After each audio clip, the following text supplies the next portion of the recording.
says to pray without ceasing. Oh, yeah. That means non-stop. Yeah. And then it says, in everything give thanks, for it is the will of Elohim. So whenever you're, guided to pray, and something else comes against that, you know that that's not the will, that's not the Most High. Because right here it tells us in verse 18, this is the will of Elohim in Hamashiach. It says that's his will. So anytime, 1 Thessalonians 5:18, anytime you 17. get... Yeah, 17 and 18. The Ruach is leading you, and then you shut it down, or you allow yourself to be distracted, or you allow yourself to be thrown off course, and you don't obey the Ruach, you don't take heed to following up with praying, just know you're going against his will. And people take that as a light thing, Elder. They take it as a light thing. But it's not light to the Most High. Because if he's saying, this is my will, don't he want you in his will? Yep. If he tells you, pray, take this time and seek me, and you don't do it, are you going against his will? It tells you, nobody should ever question whether Yahuah is calling you to seek him. Right here is clear. You can't get no clearer than that. You can't. Chapter what I'm talking. Chapter 5, verse 17 and 18. How can you... And even if man was going to try to twist that in translation, still, you're coming up with the fact that this is the will of the Father. He wants you to pray. He wants your walk to be consistent in prayer. He wants you to seek him. And he's telling you it is his will. Now, a lot of times we walk in life not understanding whether some things is his will or not. But it's right here in smack dab in Torah. He's saying here, in everything I want you to give me thanks.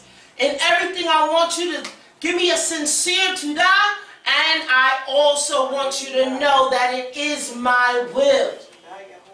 Hallelujah.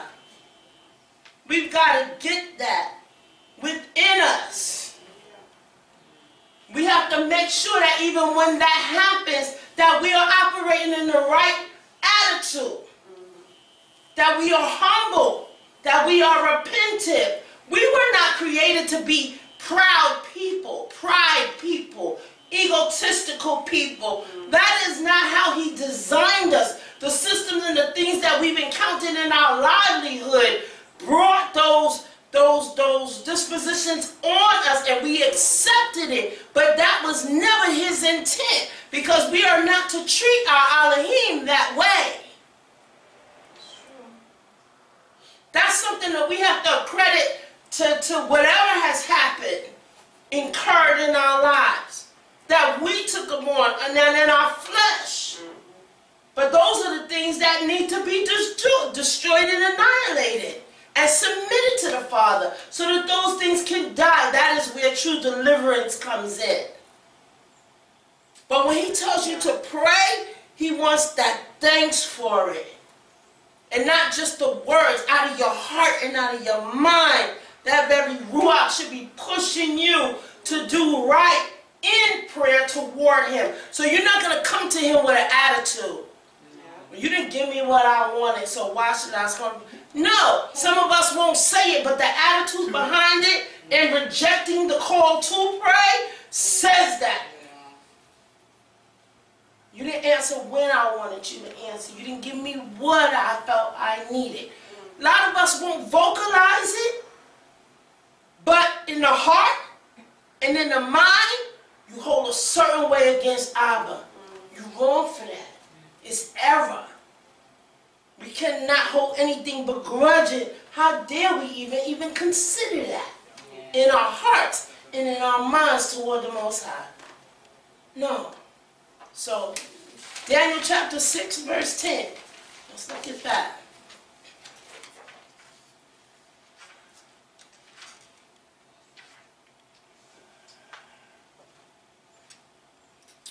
Hallelujah.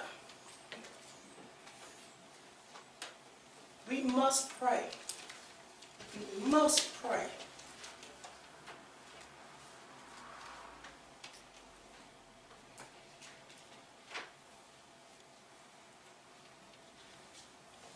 Hallelujah.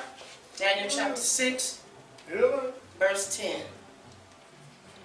Says, now when Daniel knew that the writing was signed, he went into his house, and his windows being open in his chamber toward Jerusalem, he kneeled upon his knees. How many times a day? 3 times. 3 times a day. I'm sorry, read it out. Chapter 6, verse 10. Oh, He got on his knees 3 times a day and prayed and gave thanks before Yahuah as he did aforetime. Now, in the ancient times, the morning and evening sacrifices were done before Hamashiach, of course, became the ultimate sacrifices. So there was morning and there was evening. There was, or should I say, morning and afternoon, and later. Now, like 9 and 3. yeah. And 12 even p.m. was used as well. Now, is that specific according to our time? Because we know this Gregorian calendar is way off. But typically, overall, morning, afternoon, when no sacrifices was being done, prayers were also being done during that time. So the book of Luke and the book of First Chronicles we're going to look at, because it talks about that a little bit, indicate, the time of the day of the sacrifices. So if we look at, and it talks about the purpose and reason why we read Daniel is to show that, number one, Daniel had different times of the day when he prayed. So there is an importance in that. If we look at Luke chapter 1 verse 10, go to Lucas chapter 1 verse 10, and then I want you to go to First Chronicles chapter 23. We'll look at verse